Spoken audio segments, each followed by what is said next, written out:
মোবাইলটা করে রে। হ্যালো গাদা, আমার গুলি লেগে গেছে, তাড়াতাড়ি বাড়ি আয়।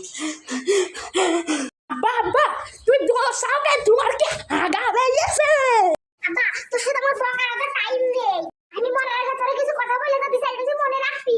বুড়ি বড় হয়ে এখন বুড়ি তুই ডাক্তার বানাবি, তোর মা দেখাশোনা করবে, তোর দাদা দাদি দেখাশোনা করে, তোর দাদা দাদি দেখাশোনা করে, তোর ফুপুকে দেখাশোনা করবি। আমি ছোট কিন্তু আমাকে তোর ফুপুকুর কলে উঠে কটি খেয়ে মুজে দিছি, তাও আর আমার যত্ন করা ছাড়িনি। তুই তো গ্রামের সাথে তো ভাইকে দেখাশোনা করবি, তোর খালা আছে না, খালাকে দেখাশোনা করবি, খালা তো ভাইকে দেখাশোনা করবি, মানে তোকে যত গোষ্ঠীতে যত আছে তো সবার দেখাশোনা করবি।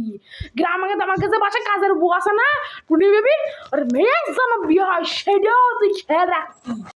তারপরে তুই আমার সৈদ্য গোষ্ঠী, তোর মাগে সৈদ্য গোষ্ঠী সবার খেয়াল রাখবি। প্রয়োজন তুই ওকে দেখতে যাইয়ে ফকির হয়ে যায়, ভিক্ষারি হয়ে যায়, তাও ওকে দেখবি।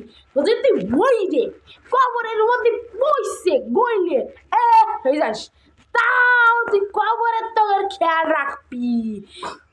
এই বুড়ো সুমন্দি, তুই না বই রেখে বর্ডার করছিস কেন? এই সব দায়িত্ব আমি তোর ঘরে দিয়ে গেলাম গেদা, মনে রাখছি তুই। এখন তাড়াতাড়ি যে আমার বাংলাটা নিয়ে আমি খেয়ে তাড়াতাড়ি আমার সমাপ্তি ঘোষণা করে দিই। এই না আব্বা তোমার বাংলা, আমার বাংলা দিই। এখন আমি বাংলা খালাম, এখন আমি শান্তিতে পৃথিবী থেকে বিদায় নেব। ছুকি গানাই সালা। আহা আহা আজি বসন্তে